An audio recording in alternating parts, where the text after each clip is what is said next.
Era uma vez um caminho. Caminho de casa, caminho da escola, caminho do trabalho. O tal caminho da roça, que se faz de olhos fechados.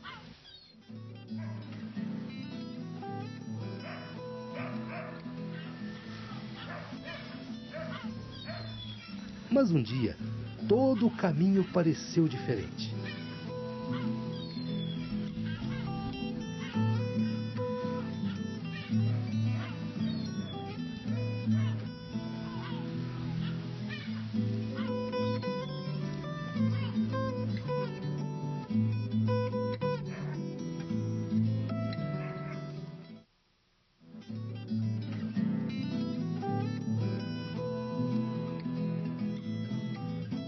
Não que a rua tivesse mudado, pelo contrário.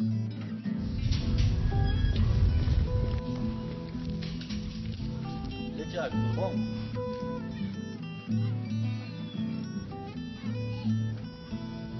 Oi, Tiago. Tudo continuava igual. As mesmas casas, os mesmos buracos, as mesmas árvores. Mas havia algo diferente.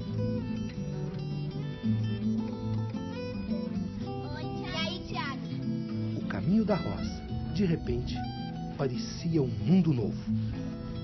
Cada dia de um jeito. Bom dia. Era uma vez um caminho, que a cada dia abria novos caminhos.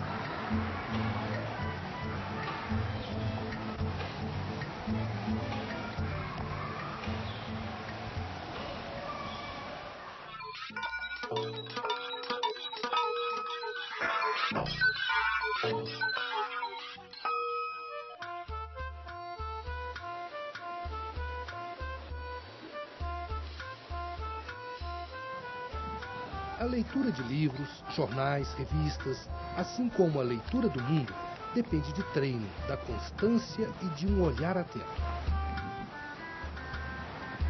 É como uma longa caminhada. À medida que se avança, conquista-se familiaridade com o trajeto. Com isso, surgem novas possibilidades de ver o mundo e de ler o que está escrito.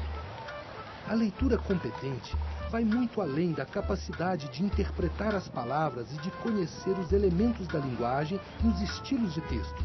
É preciso prática para desenvolver uma postura de leitor. E isso vale para qualquer texto, em qualquer situação.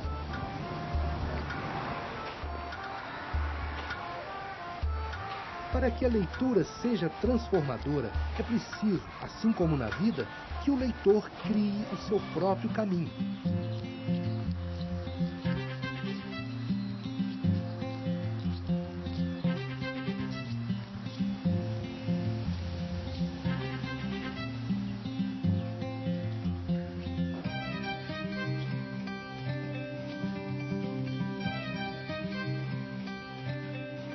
E achou belos também os telhados negros e os sinos das igrejas que começaram a tocar, chamando a cidade religiosa para a bênção. Novamente o navio apitou, rasgando o crepúsculo que envolvia a cidade da Bahia. João estendeu os braços no adeus. Era como se estivesse se despedindo de uma bem-amada, de uma mulher cara ao seu coração. Não, às vezes você circula um nome, às vezes você circula uma frase, às vezes você quer conectar, destacar ali aquilo que interessa, aí você passa aquele lápis amarelo, né? Coisas às vezes que você vai precisar na hora que você for fazer uma matéria a respeito ou escrever a respeito, né? Depende do tipo de leitura que eu estou fazendo. Se tem um objetivo de pesquisa para um futuro livro ou um texto que eu vou escrever, eu faço, marco a lápis, né, no livro. Acho que a gente tem que ter um respeito muito grande pelo livro e procuro fazer um roteirozinho, uma parte, mas isso quando se trata de trabalho. Eu tenho costume de pegar livros para ler e vou fazendo um resumo dele. Eu vou anotando no papel, pôr o título, o autor a data do livro e o assunto. E cada texto eu vou marcando, vou fazendo uma síntese do livro. De maneira que quando eu quero pegar aquele livro para ler, eu tenho um resumo do livro na mão. Riscando muito o livro, eu jamais poderia dizer a uma criança não risque.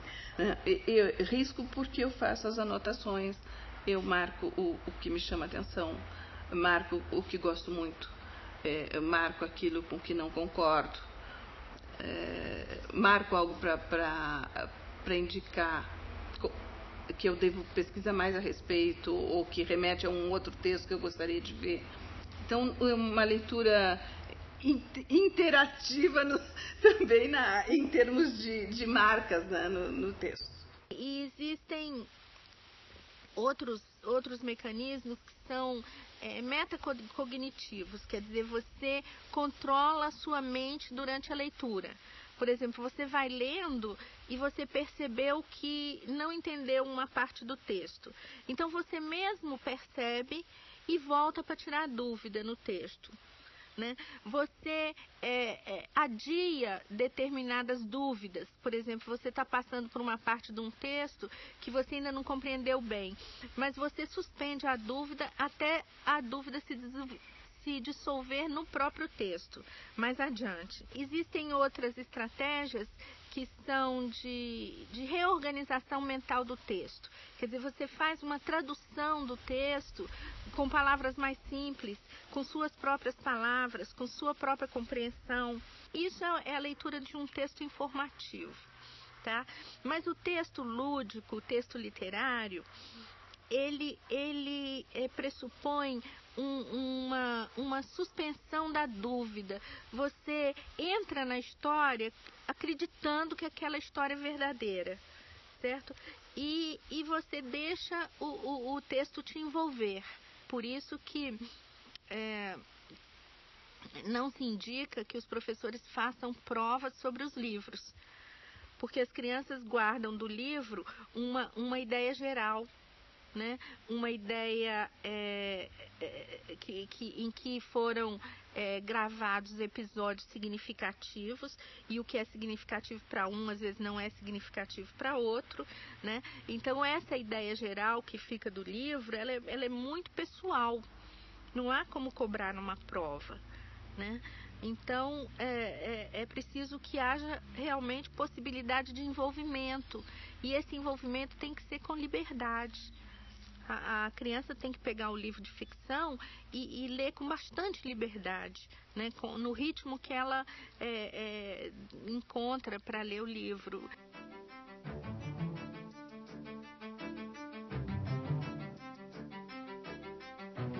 A vida em uma sociedade orientada pela comunicação audiovisual pode ser um convite à não leitura. Com isso, perde-se a possibilidade de conhecer novos mundos, de viajar no tempo e de criar intimidade cada vez maior com a linguagem escrita, fundamental ao pleno exercício da cidadania. A pessoa chegou de 60 anos para frente, como diz aquele ditado, é dar murro e ponta de faca. Estudar não compensa, você não vai influir nada do estudo daqui para frente. Trauma de professora de 4ª série. Eu sou obrigada a ler. Tem que ler. Fazer o quê, né?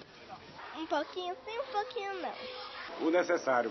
Orelha e prefácio, leio muito. Às vezes eu leio porque é preciso, mas eu não sou de pegar um livro e ficar lendo, não sou. Então, ensino médio, assim, eu não tinha o costume de ler, não, na verdade. Eu não cheguei a ler muitas obras na literatura portuguesa, assim, não. Livro grande demora um pouquinho, aí já enjoa. Eu, em geral, não gosto de ler. Porque eu saco ficar lendo assim, a leitura fica muito entediante. Daí eu sou obrigada a ler, que senão eu não ganho nota baixa. Jogar videogame. Tem cada jogo baita, jogo de luta. Como é que eu faço para ler as leituras que a professora sugere que eu leia? A nossa sociedade hoje é muito complexa. Né? Antigamente, quando a gente vivia em comunidades, a gente conhecia um ao outro.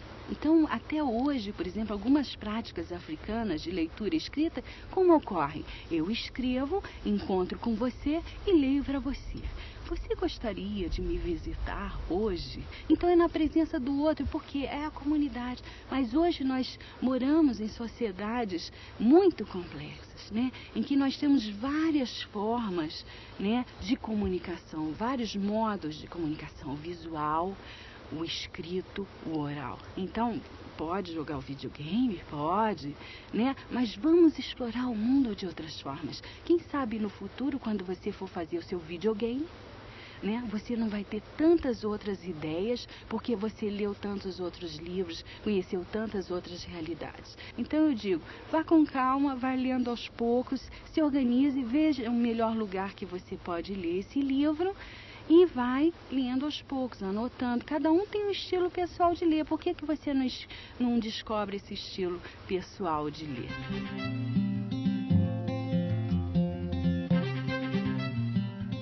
Mas é uma sala de aula. Eu nunca vi esse lugar aqui antes. Mas sempre teve aqui. E é uma sala de aula mesmo, sabia? Um ótimo lugar para você despertar para a leitura. Tem mais. Hoje você é meu convidado. Nós vamos fazer uma aula de como fazer uma leitura assim mais prazerosa, mais produtiva mesmo. Me espera, eu tenho uma surpresa para ti, tá? Algum palpite? Brincadeira? Por que não? Pode ser assim. Se você ler de uma forma, é um jogo. Abre. São essas coisas? Algum pedaço de jornal? O que tem no jornal? Coisas escritas. Nós já estamos prontos para começar a percorrer o caminho para você se tornar um leitor maduro, interessado. Claro. Tá disposto? Tô. Você já deve ter percebido que tem diversos tipos de matérias e assuntos para a gente descobrir. Já deu para perceber. Bastante, né? Então vamos escolher um. Essas revistas aqui têm boas coisas. Segura um pouquinho. Já vamos deixar aqui o nosso dicionário. A gente lê por vários motivos. A gente pode estar interessado em algum assunto, né, querendo alguma informação mais e tal. Ou a gente pode também estar tendo que estudar mesmo alguma coisa que é importante para a escola. Mas são formas diferentes da gente estudar. Então a gente tem que ter primeiro, claro, o objetivo da leitura. Se você está estudando, está curioso, ou apenas lendo alguma coisa para passar o tempo. A partir daí, você descobre se tem que ler bem concentrado, palavra por palavra, ou pode ler assim por cima, só para entender realmente o que quer dizer a matéria. Vou ler para você, tá? Primeira vez eu li. A humanidade conseguiu afetar os grandes rios do planeta de uma forma muito mais profunda do que a imaginada. O resultado são mudanças no fluxo de água e erosão do solo por vastas extensões. O que é fluxo? Fluxo. Ação de fluir. Escoamento. Outro recurso bacana para você entender o que está escrito é criar frases com um significado parecido ou igual ao que você leu. Aí você recria e entende o que está acontecendo. Isso se chama paráfrase. Bom, mas parece que um pouco desse texto você entendeu, né? Entendi. Mas está achando meio chato. Tá. Vamos procurar uma coisa diferente? Vamos. Quer ver a minha caixinha de surpresas? Vai ter alguma coisa que você vai gostar? Através de práticas como essas, o aluno ganha confiança na leitura e estimula o raciocínio e a habilidade de compreender o texto. Ele aprende a ler além das palavras. Uau! Alto deserto. Quê? Deserto? Bom. Ou que cidade? Uau, parece interessante. Vamos ver? Vamos.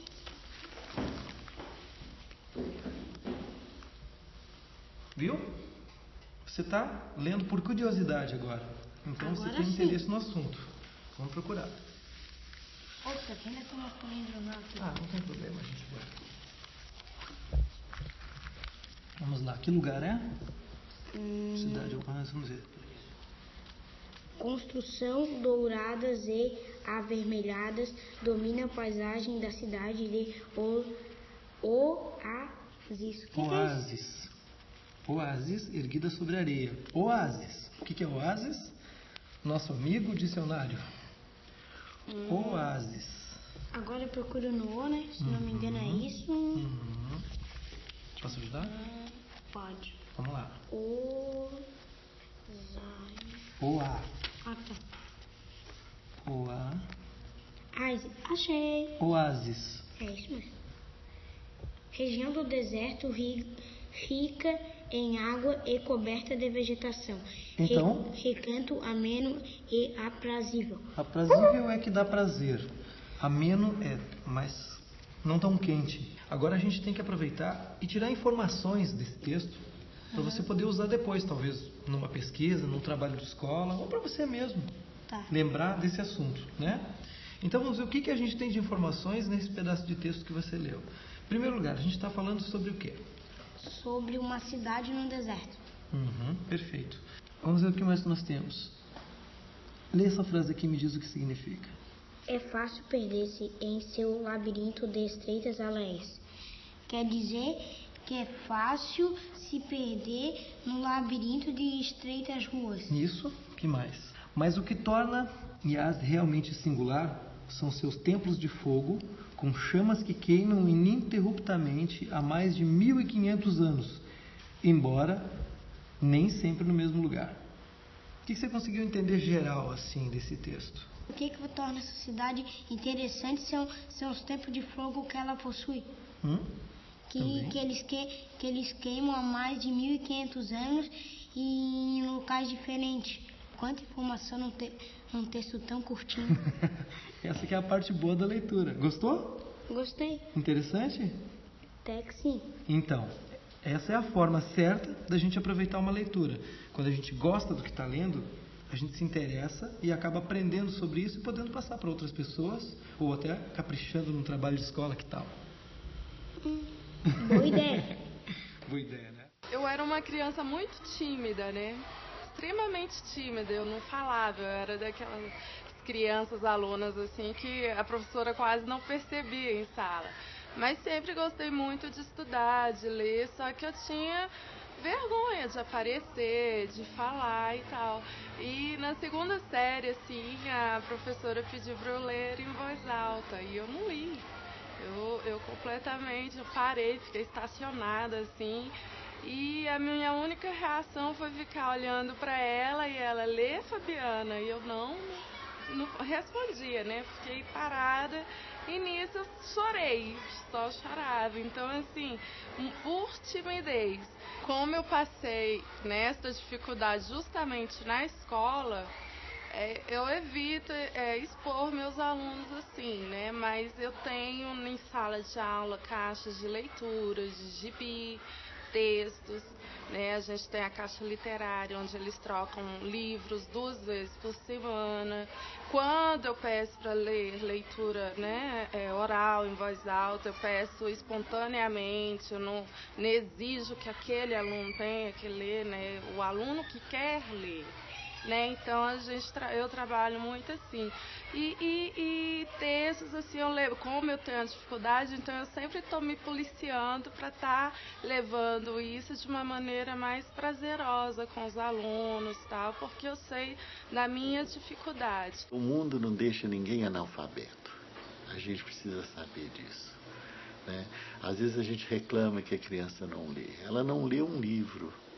Mas atrás de um filme tem um bom roteiro, atrás de uma peça de teatro tem um bom texto, atrás de uma novela existe um texto.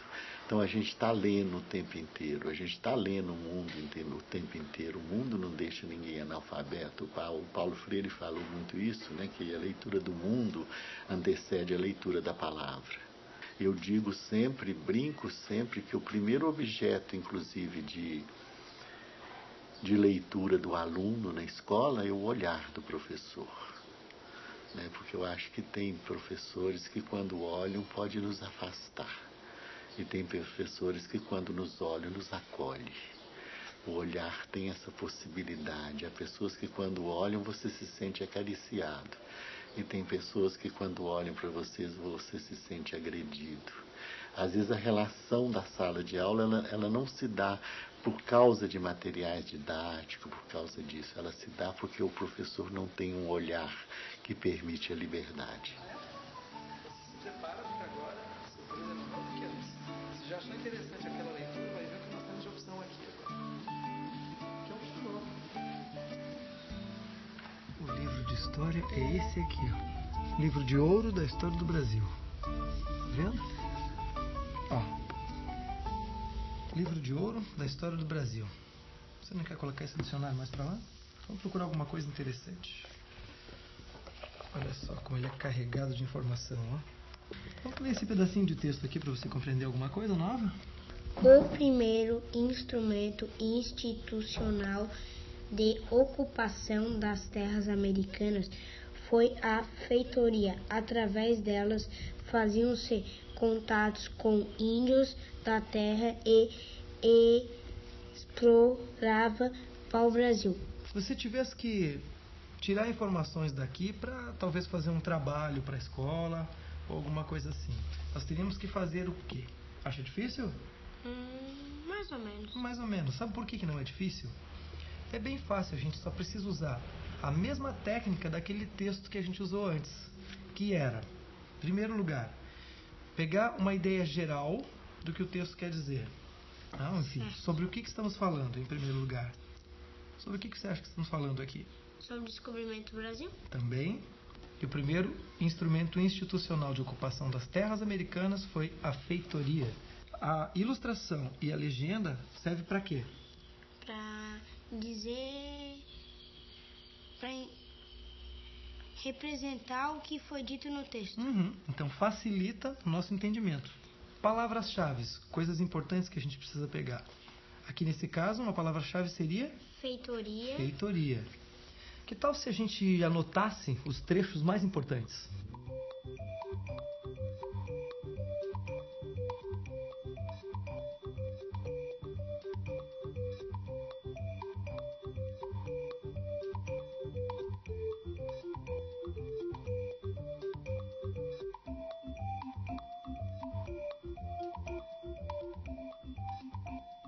Os mesmos procedimentos que nós usamos naquela leitura anterior valem para essa aqui.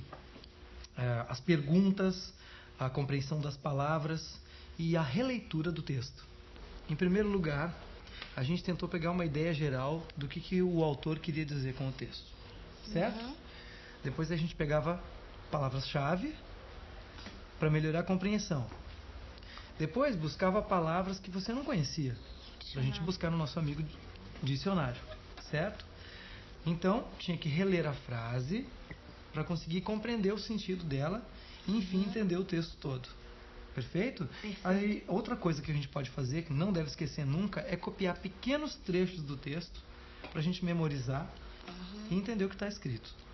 Mas ainda tem mais umas ferramentas que ajudam na compreensão, que a gente aprendeu aqui, que são o título, a figura, que é a ilustração, e a legenda. E a legenda, perfeito. A partir de agora, você já começou a ser um leitor mais tranquilo, que aproveita mais o texto. Gostou? Adorei. Mesmo? Bom, muito bem, então acho que por hoje já basta, né? Já aprendemos bastante coisa por um dia só. Podemos descansar. A gente merece, né? Claro. Vamos lá, então vamos guardar essas coisas. Dicionário a gente deixa junto. Esse texto é seu. Leva para casa para lembrar do nosso trabalho. Vamos lá. Bom, né? Bom.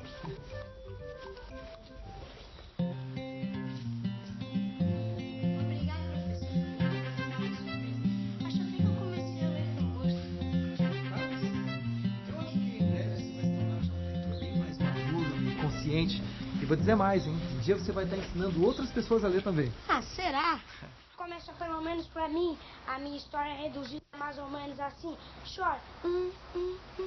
Nasci em São Cristóvão, morador de Madureira, desde pequeno acostumado a subir ladeira. Lembro muito bem de meus tempos de moleque, que sempre passava férias no final do Santo Santo. Padre Miguel, sempre nessa... professor, eu acho que você tem razão. Eu hoje amadureci um pouco. Por que você está me dizendo isso? É porque é o seguinte, um dia eu li uma frase de um livro, eu achei ela bonita, só que eu não entendi ela direito. E depois de tudo que a gente fez hoje, ela fez mais sentido para mim. E que frase é essa? É o seguinte, professor, alguém que conduz outro alguém até si mesmo. Valeu, professor. Valeu.